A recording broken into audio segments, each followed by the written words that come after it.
AP development అంటే local అనుకుంటివా?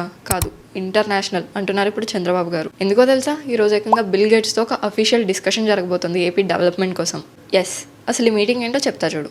Bill gates గారికి ఆల్రెడీ ఒక ఫౌండేషన్ ఉంది, bill and Melinda gates foundation. So ఇందులో వీళ్ళు ఆల్రెడీ పబ్లిక్ హెల్త్, అగ్రికల్చర్ ఇలాంటి సెక్టర్స్ అన్నిట్లో సెంట్రల్ అండ్ స్టేట్ గవర్నమెంట్స్తో కొలాబరేట్ అయ్యి వాళ్ళతో కలిసి పనిచేస్తారు. సో నౌ చంద్రబాబు నాయుడు గారు ఈ ఏరియాస్లో కొలాబరేషన్ ఇంకా డీపెన్ చేయడానికి గేట్స్ ఫౌండేషన్ అండ్ ఏపీకి మధ్యలో ఉన్న పార్ట్నర్షిప్ని ఇంకా స్ట్రాంగ్ చేయడానికి ఈ మీటింగ్ని ఏర్పాటు చేశారు. ఇలానే గేట్స్ ఫౌండేషన్ అండ్ ఏపీకి ముందు జరిగిన మీటింగ్స్ అన్నిట్లో ఒక పార్ట్నర్షిప్ని ఫామ్ చేసుకొని ఏపీ స్టేట్ని ఇన్నోవేషన్, టెక్నాలజీ, ఎడ్యుకేషన్ ఇలాంటి వాటన్నిటికీ ఒక హబ్లా మార్చడం పైన ఫోకస్ చేశాయి. సో నౌ ఈ మీటింగ్లో చంద్రబాబు గారు స్వర్ణాంధ్ర 2047ని హైలైట్ చేసి ఇంకా ప్రాజెక్ట్స్ అన్నిటిని ఎక్స్పాండ్ చేద్దాం అనుకుంటున్నారు.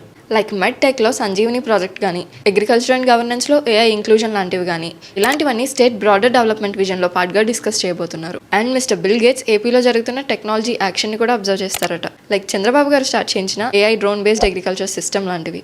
సో నా లోకల్ డెవలప్మెంట్సే కాదు, గ్లోబల్ లెవెల్ కొలాబరేషన్స్ కూడా. దీంతో ఇప్పుడు ఏపీ ఇంటర్నేషనల్ మెట్లు ఎక్కేసిందంటారా? ఇంటర్నేషనల్ నుంచి హైపర్ లోకల్ దాకా ఎలాంటి న్యూస్ అయినా ఫస్ట్ మీకు తెలియాలంటే డౌన్లోడ్ చేసుకోండి వే2న్యూస్ యాప్.